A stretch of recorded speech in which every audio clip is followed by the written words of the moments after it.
Welcome to the Deep Leadership Podcast. Today, I'm joined by Darryl Stickel. Darryl has devoted his career to understanding trust, what it is, how it functions, and how to increase it. He holds a Ph.D. in business from Duke University and wrote his doctoral thesis on building trust in hostile environments. After leaving Mckinsey Company in 2001, Darryl founded Trust Unlimited. His clients have included financial services, telecoms, tech, families, and the Canadian military in Afghanistan. He's the author of a new book coming out later this year called Building Trust: Exceptional Leadership in an Uncertain World. Now, trust is essential to leadership, so I'm honored to have Darryl on the show to talk about it. So Darryl, welcome. Thanks, John. It's such a pleasure to be here.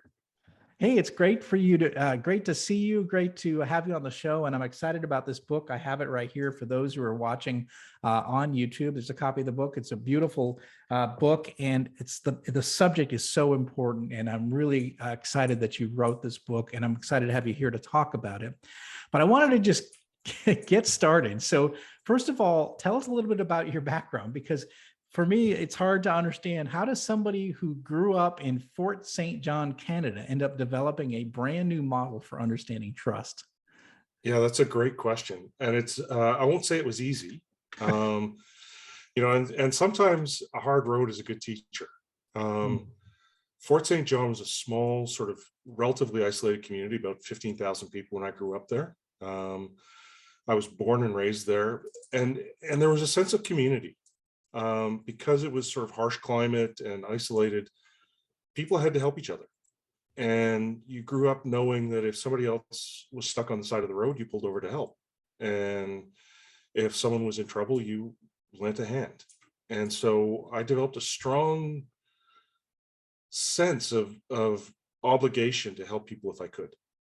And I think, I grew up playing hockey. I suffered a number of concussions. I had a number of things happen in my life that gave me a level of empathy and understanding for people that was maybe a little bit more than normal.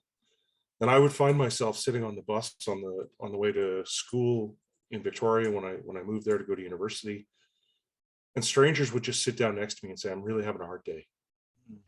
And so I thought, if this is going to keep happening to me, maybe I should get paid for this. And so I started working with families in crisis and troubled teens and working on crisis lines and those kinds of things. And I was going to become a clinical psychologist. And about partway through that, I started to realize a lot of the people I was working with, families in particular, you could see what the problem was and you could see a path forward, but they were simply doing the best they could. And they couldn't get from A to B. And I thought, this will drive me insane.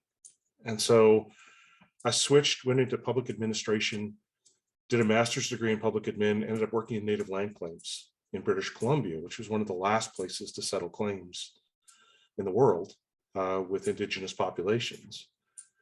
And I was a research analyst, and they would ask me these sort of deep philosophical questions like, what is self-government? Or what will the province look like 50 years after claims are settled? The last question they asked me was, how do we convince a group of people that we've treated terribly for over 100 years they should trust us? And I thought, wow, that's a really good question. And it gets to some of those long-term disputes, and it had me thinking about the interactions that I've had, and so I went to Duke and wrote my doctoral thesis on building trust in hostile environments. And I was fortunate to have two incredible experts on the topic of trust present at Duke while I was there. Sim Sitkin and Karen Cook were on my thesis committee. And they sat me down after I finished, and they said, when you first came to us, we thought 6 months. We'll give him 6 months. He'll come back to us, say it's way too hard. There's nothing I can do about it. And we'll let him chisel off a little piece of that, and that'll be his thesis. And they said, 6 months in, you were so far beyond us, we couldn't help anymore. Wow. And said, all we could do was sit and watch, and we think you've solved it. And so I, had the good fortune of getting an offer from Mckinsey Company, and I went there to work as a consultant. And they decided I had really good client hands. So they decided, what we should do is send you to the worst places possible. wherever we're having disputes or clients are unhappy, or there's been a labor dispute, we're going to send you in. And so I was getting a chance to practice and apply the materials that I'd studied for so long. And I ended up being injured on the way to a client site. I ended up with post-concussion syndrome. I had a mild to moderate traumatic brain injury, which meant I couldn't work 80 hours a week anymore. And so I left and started a small consulting firm called Trust Unlimited. And my first client was a financial services company. One of my former colleagues at McKinsey asked me to come in and just talk to them. And they asked me to talk about sustainable competitive advantage. And I said, well, that means you do something better than your competition and they can't copy it. And they said, you're a financial services company. You're forced to be transparent. There's nothing you do I can't copy. I could buy one share of every fund you've designed, and now I know how they're all built. I don't have to pay the fund advisors. I can sell what you sell at a discount. I said, the only thing you can do is build deep long-term relationships with your customers. And they said, that's it. That's our strategy. And so they paid me to develop a workshop based on my thesis. And I spent the next 18 months training and coaching and consulting and helping them understand what trust was and how it worked. And after that, they hired a professional survey firm, found out that trust was the primary driver of the sales decision, and that they were dramatically more trusted than any of their competitors. And they generated 75 cents of every new dollar that came into the industry for the next 2 years. And they were part of a global financial services company. And that company started sending teams from all over the world to figure out what these guys in Canada were doing, because they were dominating not just Canada, but the rest of the world. Yeah. And Interesting. yeah, and so I knew, what I have may not be perfect, but it works. And so I spent the next 20 years helping people solve problems. Yeah, I think it's interesting. The trust was sort of the magic pill, if you will, that unleashed that was their strategic advantage, right? They found that is like, if we could build trust with our client base, then and they keep coming to us for advice, then that's how we're going to continue to grow and continue to get more business. And it's funny because we think sales, right? We think of the traditional sales role, it's like, oh, features and benefits and all that sort of thing. No, it's really about building trust with your customer, so that they're going to come to you, even if they don't buy anything from you, they come from you, to you for advice. And then when there's an opportunity, they come to you for a product. Yeah, and you create this sort of safe harbor for them where they're able to take risks, where they're able to put themselves out there. And if we think about leadership, the more senior we become, the less direct control we have over outcomes, and the more dependent we become on those we lead to reach our goals and objectives, to make our dreams come true, to have impact in the world.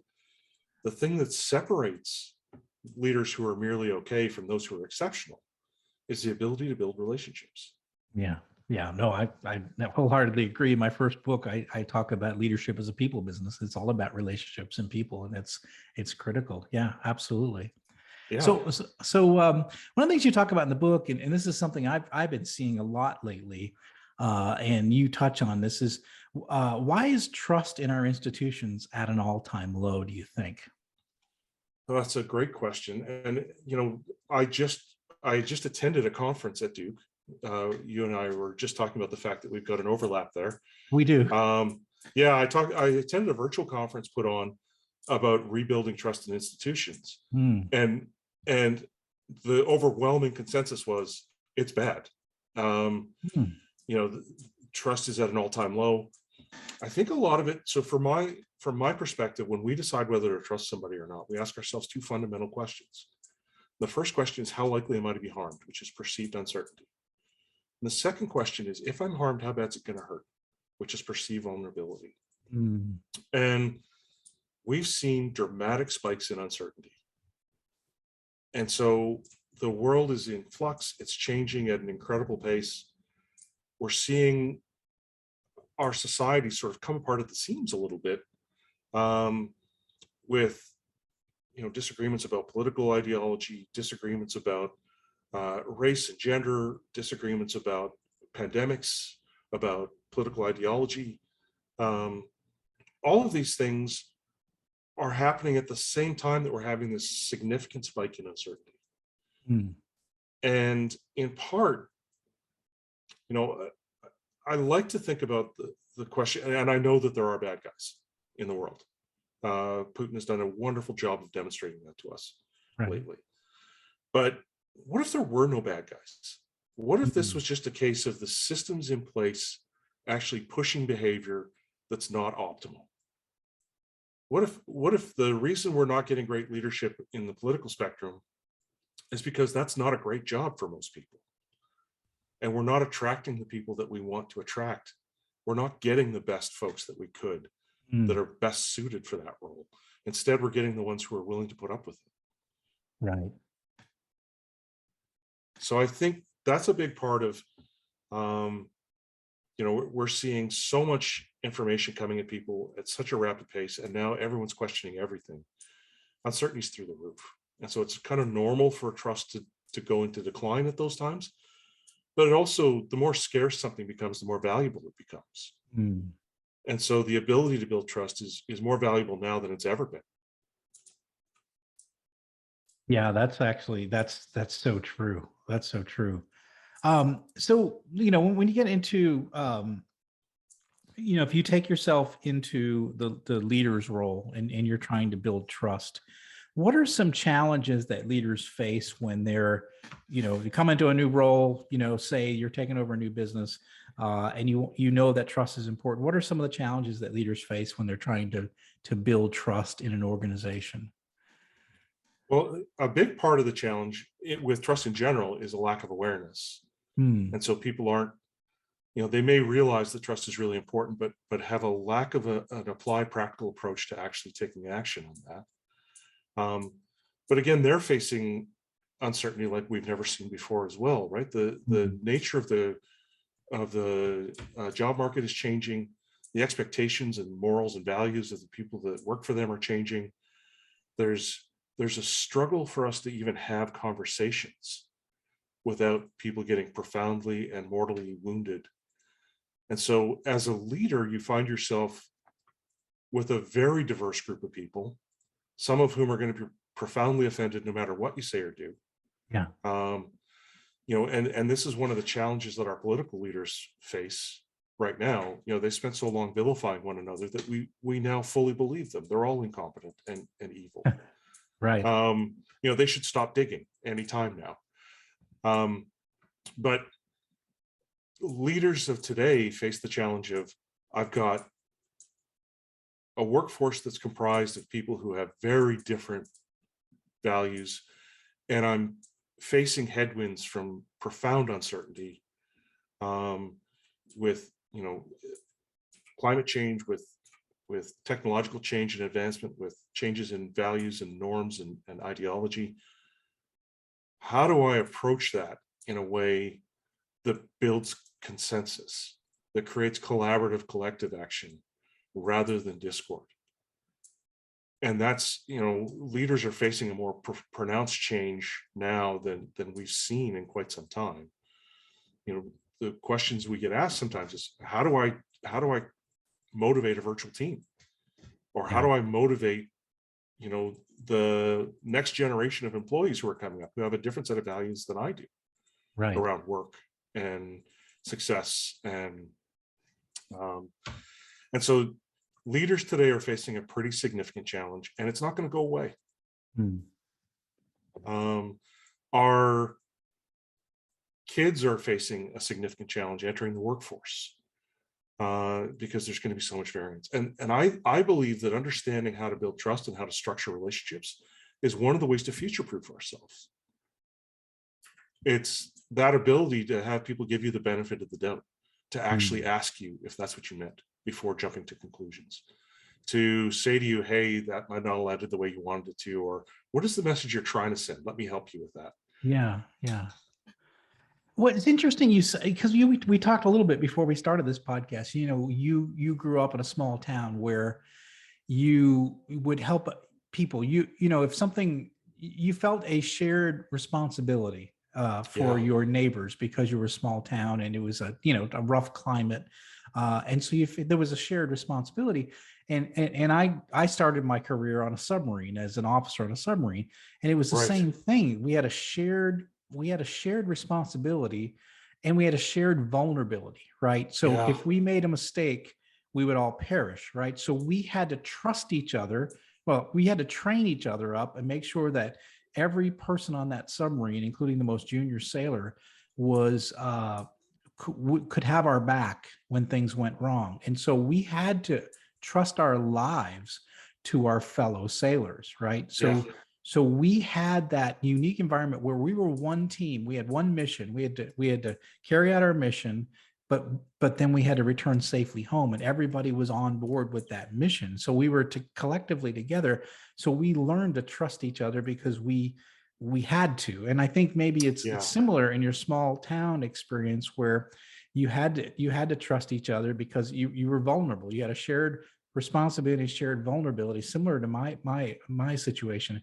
And what I saw when my time in corporate, I worked 22 years in corporate, is that there wasn't that same collective feeling towards a goal. Everybody, as you mentioned, was motivated by their own unique uh, desires, right? Whether it's Right. personal desires to grow, move up the corporate ladder, or they wanted the corporation to do things in the community, or everybody's kind of coming at work from a different.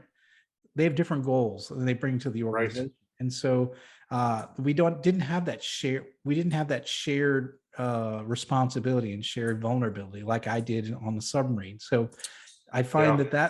that's probably one of the, it's like you said, it's one of the challenges as leaders in this new era, that you're going to have all these, different, you have employees with all these different backgrounds and histories and political and different, and you've got to try to get them all, moving in one direction. And I think it's Right. harder today than it ever has been. I agree. And it's this whole notion of collective collaborative action, right? Yes. And Yes. I look at some of the big hairy problems we see in the world, things like climate change, things like race relations, or the relationship between the police and the communities they serve, or political splits. All of those things are complex problems. I think Yes. of them as big hairy problems, Yeah. and we can't solve them by ourselves. Right. And we need a level of collective collaborative action to resolve them. And unfortunately, trust is at the lowest levels we've ever seen. Yeah. And that's part of my mission, is to try, like, I still like to help people. I still want to help people. And that's why I've written the book. And that's my passion. And when I work with leaders, I help them build stronger relationships, not just with those they lead, but with their families, with their community, everywhere. Yeah. Yeah. No, I see that you're doing it, and I'm thankful for it, because I think it's so critical. So talk to us about your Trust Unlimited model that you have in the book. Right. Uh, what is it, and why is it so different from the way we've looked at trust in the past? There's a few things that the existing trust literature does really well, but there's a lot of things that they don't include. And so when I started looking at the model, I looked at it from a multidisciplinary perspective. Academics speak for, I took different frames of reference and thought about it from different perspectives. And a lot of the existing trust literature really talks about uncertainty. You remember at the start, I said we ask ourselves two questions. Yeah. And uncertainty and vulnerability act as the basis for trust. And so if we think about uncertainty times vulnerability gives us a level of perceived risk. And we each have a threshold of risk that we're comfortable with. And if our perception of that risk goes beyond that threshold, we don't trust. And if it's beneath it, then we do. And if we think about it from this frame of reference, it all of a sudden becomes fairly simple. Building trust means reducing perceptions of uncertainty and reducing perceptions of vulnerability. Interesting. And so the steps I take are really practical and applied. I start talking about, where does uncertainty come from? Well, it comes from us as individuals, and it comes from the setting we're embedded in, the context. And 95% of the trust literature talks about that first piece, the trustworthiness, the elements of us that drive people to either trust us or not. And there's virtually no work done on the context. What are the, which you think about the fact that you walk into a doctor's office and they say, take off your clothes, and you do, right? Yes, you do. That doesn't happen in other environments, John. Well, You hopefully. know, if we change that to a restroom at a gas station, Right. it goes from credible to creepy in a heartbeat, right? It can Mm. even be the same people dressed in the same way. And so the existing models don't do a great job of explaining why we trust some people immediately and others not, Ah, or we interesting. distrust people immediately. And so context plays a pretty significant role. The other gap is around vulnerability. And so a lot of the literature, a lot of the discussion treats trust like it's a dichotomous variable, like it's either present or absent, like an old school light switch. And the reality is we trust some people more than others. And as soon as I say that, everyone goes, well, of course this is obvious. How'd this guy get a PhD? But overwhelmingly, our minds go to this dichotomous place. And so if we don't include vulnerability, we can't talk about depths of relationship. We can't talk about, building a stronger relationship. As a relationship evolves, it means the uncertainty starts to go down, Yes. which means the range of vulnerability we can tolerate from that other person goes up. Yes. That's what a deeper relationship looks like. Interesting. And so those were a couple of elements that hadn't really been included. I also talk about perceived outcomes and the fact that we interpret the world through stories. So we have this Mm. interaction. I decide whether to trust you or not, and then I evaluate the outcome. And I look at that outcome and decide, should I trust John again the next time we interact or not? And so it acts as input for our next interaction or the next time I interact with someone that reminds me of you, right? So if you're corporate leadership and I have an interaction with you, then I start to think, well, he's part of leadership. So if I have a good experience, then I can start to trust leadership a little more. If I have a bad one, I trust it a little less. Right. And so we can take steps in each of these modules, each of these settings. We can take steps to reduce uncertainty and be systematic about it. We can take steps to understand people's vulnerability, their perception of vulnerability, and take steps to reduce that. We can try to develop a shared narrative. One of the things you talk about on the submarine is shared vulnerability. You've got a shared story. Yeah. And that's powerful. And once we start having conversations with people about, well, what does a good outcome look like? Hey, all of us getting home looks like a pretty good outcome. Exactly. Yeah. We had a common mission. We have a shared mission, and Yeah. and it was intrinsic, right? Like nobody on that submarine would argue that our mission, our goal was to achieve our mission and get home safely. Everyone, Yeah. it was in our DNA, right? We didn't have, no one had to give a speech about it because we knew that's what we were here to do. And having that shared mission, that shared goal, if you will, that clears the air of a lot of things, right? So it really does.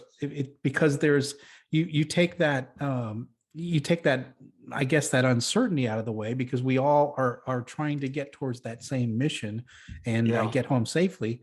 But the other thing you touched on, I think, is really important from a vulnerability standpoint, is this idea of depths of relationships. This is something that is profound, and it's something I think is missing in a lot of even leadership literature.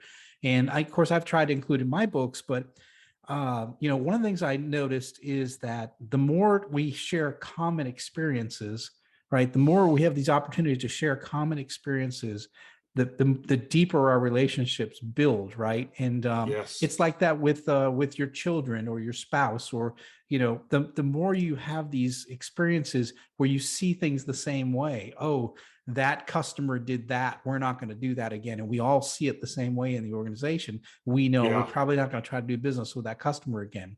But I see a lot of cases in big companies is that everybody has a different perception of what's happening in the organization because they don't share common experiences. The salespeople see, oh, we got that order, it's great.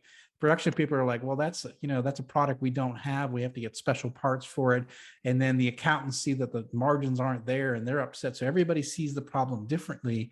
And trying to build shared experiences where we all see things in a similar way, that builds that depth of relationship, that we're all on the same team. We're not on separate teams, I think. Yeah. Well, and in the middle of all this are our feelings, our emotions, whether we like or dislike somebody else. Yes. And all the existing literature treats people like they're rational actors. They're not. I don't know if you've met people before, John, but but they're not always rational. No, And no. and this is where the challenge comes in for these hostile environments. The sort of the so what of my doctoral thesis was understanding that a lot of times we're approaching these problems from a cognitive rational actor perspective, Yes. and there's a pretty profound emotional component. Yes. And if we aren't able to reset that somehow, to get that to a more neutral state, to find places where we overlap and agree and like one another, it's a pretty significant challenge. Yes. And love and hate are blind. And this is part of the place where the political discourse, particularly in places like the US, has gone, where people have become emotionally entrenched and triggered, and we're trying to float rational conversation to them, and it's not landing from Yeah. either side.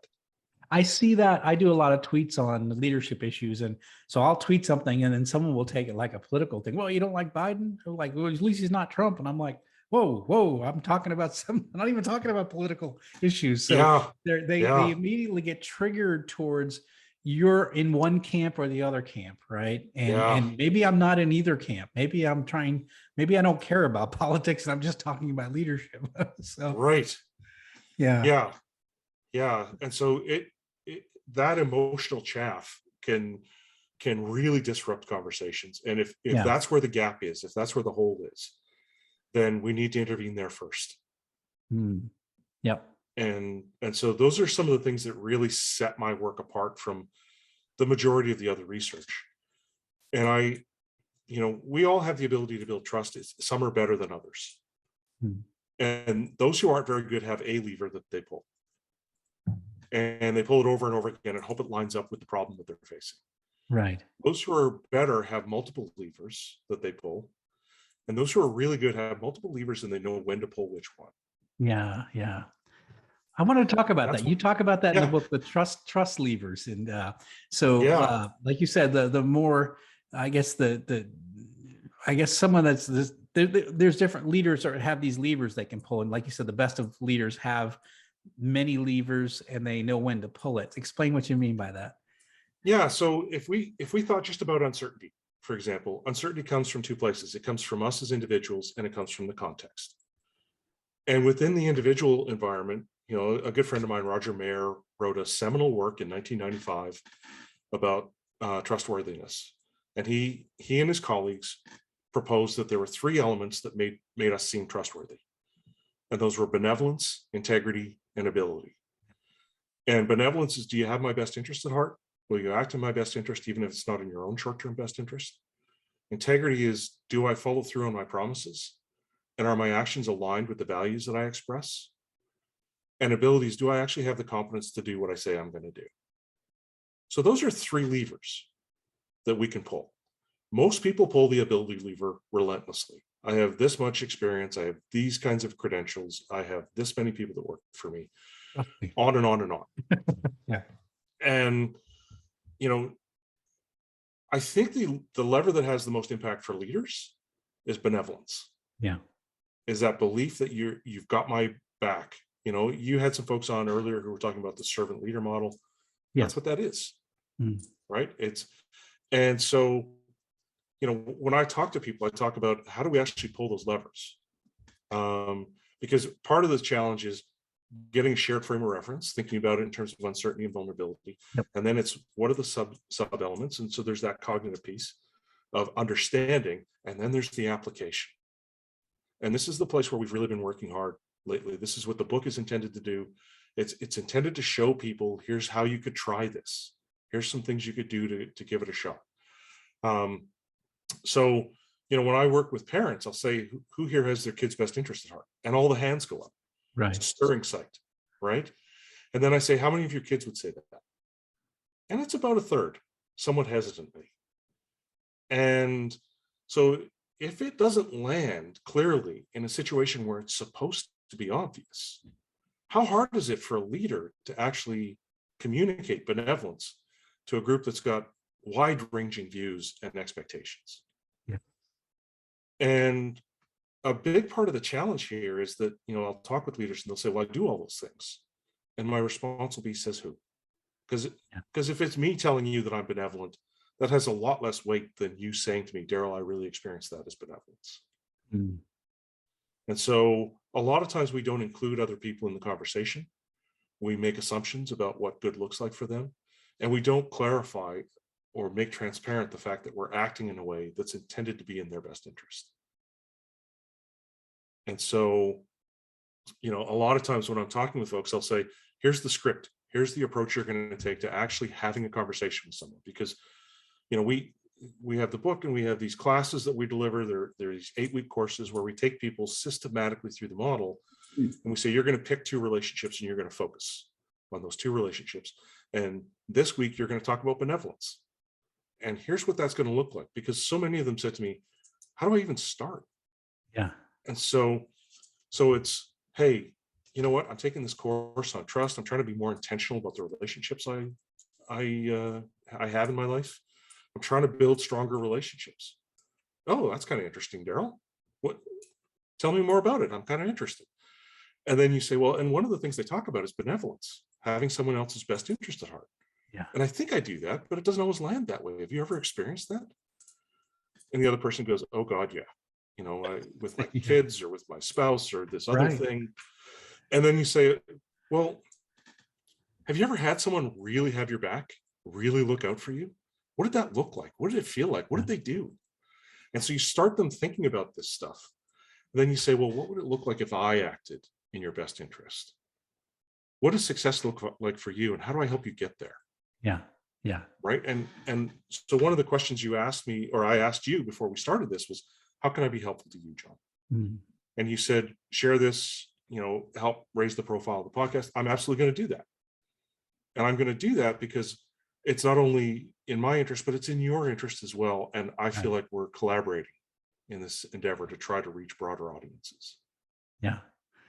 Yeah, that really makes a lot of sense. And I think that, you mentioned, having these discussions and this idea of having, do you have my back is something that I've talked about it. I've shared it. In fact, it's one of the stories I use when I'm at Duke University. Is I share a story of a manager who when I first got into the work world, I was an R&D engineer, and we developed a product. And the first time I went to the test lab, it completely failed, and it blew up. Right. And it was very spectacular, and it was in front of a lot of people, and it was a very visible project. And I thought it was the end of my career, but instead, that boss had my back. He knew that I was doing something that was very difficult. And he asked me 2 questions, and which one was, do you know why it failed? And the second thing is, can you fix it? And those 2 questions, and those 2 questions said to me that he trusted me, he had my back, and he wanted me to fix the product and get back to the test lab. And we did, and we ended up, having this product that was an industry killer. We just became, we had all the patents, and we were the first to market with some amazing product. But it was all because one leader had my back. It had my best in. He stood up for me when something bad happened. And so he put his career at risk to protect my career because he knew it was in the best interest for the project and for his engineer. And so, but it sits right on what you're talking about with benevolence, as far as he pulled that lever hard. And guess how much I trusted him. Guess how much I worked hard for that guy afterwards. I mean, because he had pulled that lever really hard. Yeah. And you're willing to go through a wall for that person. Absolutely. And still to this day, I talk about him every time I'm at Duke, and it's, it's something. I was 20 something years old, and I'll never forget that, Yeah. And this is the thing, is so many of the leaders I talk with now say to me, I can't make a mistake. Yeah. Well, if you think you can't make a mistake, then that means you think your people can't make a mistake. Right. That means you're going to micromanage the crap out of them. Right. And that means you're not creating an environment where people are comfortable innovating or trying new things or learning or growing or developing. And, we've got to be in an environment where we're comfortable taking risks. And that's part of where the benevolence piece comes in, right? Is we need to create, and Amy Edmondson does a great job talking about psychological safety. And this is part of that, right? Is when we're looking out for others' interests, when we're making them feel safe and comfortable, we can innovate like no one else can. And in the environments we're headed into, that's the leadership we need. We need people creating an environment where folks are comfortable learning, And one of your recent podcasts, you were talking about the fact that leaders need to take risks. They need to strive into new places. This is exactly the challenge we're facing. They need to be more vulnerable, Yes. and they need to let go of the things that they're comfortable with and allow other people to learn those things and to trust Yeah, them and to, yeah, absolutely. Yeah. And I think you touched on this too. I was thinking about it as you mentioned it, that trust and micromanagement is kind of an issue, right? If you don't trust your employees, right, you tend to micromanage them. You do trust them, you give them that leeway to bring their best selves to work every day. And yeah, and where do you stand on that spectrum? Are do you trust your employees to do the right thing, or do you feel like you can't trust them? And I see that a lot in a lot of leaders where they tend to micromanage me because they fear there's going to be a mistake, right? And they right, can't tolerate mistakes, and mistakes are, in the military, they were really good at letting us fail in a controlled manner because they believed that failure was one of the best teaching tools. And as you were saying, right, companies that can innovate and move fast, they tend to be forgiving cultures where you can make mistakes. You're trying new things all the time, and you can make mistakes. And it's not the end of your career or the end of your job, right? It's part of the iterative process of doing difficult things. And I think companies that right. create that culture, there's a high level of trust. You have my back if something goes wrong, right? Because we're on a Right. common mission to do something that's never been done before. Well, and there's a positive story, right? Like I talk about when I talk about my sons, who are, I have two sons, Thomas and Alexander. They're the center of my world, Yes. and I tell parents, I say, I have a relentlessly positive story, Mm. and so if they mess up, it's not. I don't think it's intentional. I don't think that they're trying. I don't take it personal. I think it's part of their learning curve, Right. and I think it's an opportunity for me to come alongside and coach and say, okay, what went wrong there? Like your boss was doing. What went wrong? Can you fix it? Yeah. Yeah. And you know one of the hardest things I had to do with my sons was learn how to get out of the way, to let them Mm. make mistakes, Yes. um, because I found myself going, oh, there's a rake, there's a rake, there's a rake, don't step on that rake. Yeah. And I realized what they're learning is dad knows where the rakes are. Right. Right. Yeah. And so instead I needed to come alongside and say, wow, you just stepped on a rake that looked like it hurt. Yes. How do we avoid that in the future? What were some of the signals that was coming, and Exactly. how do we Yes. respond now? Yeah. Yeah. Right, because as I say, that crap happens, it's how we respond that matters. Yeah. Yeah. That's where the learning comes. We try to keep people from failing, like children, right? We try to Yeah, protect them, keep them from failing, but failure is how we learned, right? That's how we develop. That's, the tough times in my life are the things I'm most thankful for, right? The things where right, the difficult things I had to go through made me who I am. And so why should we prevent that from our kids from having those experiences and learning those things? And I yeah, think that, failure is a powerful teaching tool. We have to allow for that. And we have to trust that it's, that they are going to learn from that, and they're going to get better from it. So yeah. exactly. And we can be coaches or we can be critics, right? Right. And so to the extent that we're able to come alongside and help them learn from those lessons so they don't have to repeat them over and over again, uh, that's powerful. And Yeah, it's the same thing as a absolutely. leader. Absolutely. Well, this book, it's called Building Trust. For those of you watching on YouTube, here it is again. It's a blue book. It's called Building Trust: Exceptional Leadership in an Uncertain World. Darryl, when does this book come out? Comes out on June 7th.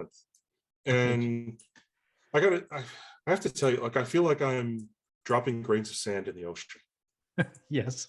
And what I'm hoping is that you and your listeners will help me pick up some big rocks, Yeah. because I think there's the potential to actually make a difference in the world, to actually build higher trust levels. We can do it. I've seen it. I've seen so many examples of it.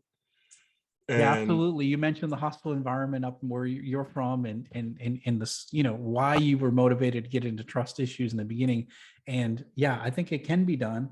And we need a lot of this. And this is a really powerful book to help people start thinking about trust, maybe a little deeper than they think of it today. And yeah, I really appreciate you writing this book and coming on the show.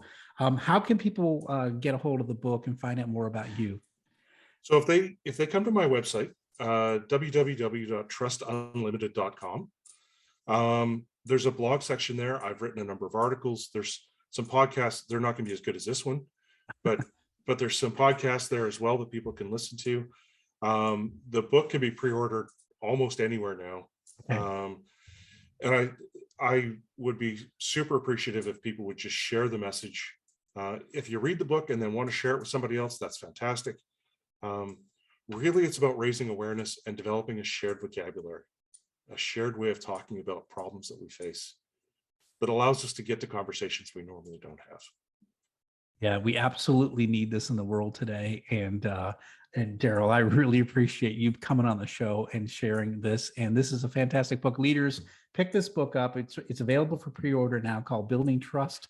And I highly encourage you to get this book and start thinking about trust a little bit deeper than you probably think today, because that's really where we need to go, not in our businesses, but also in society in general. We are splintered. We don't trust people anymore. We don't trust our institutions anymore. We got to get back to trust. This is a great book for doing that. Darryl, thank you for coming on the show and sharing all of your insight. Thanks so much, John. I could talk to you for hours.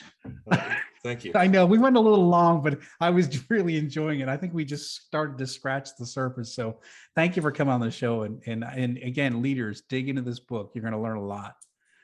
Thank you. Thanks, John.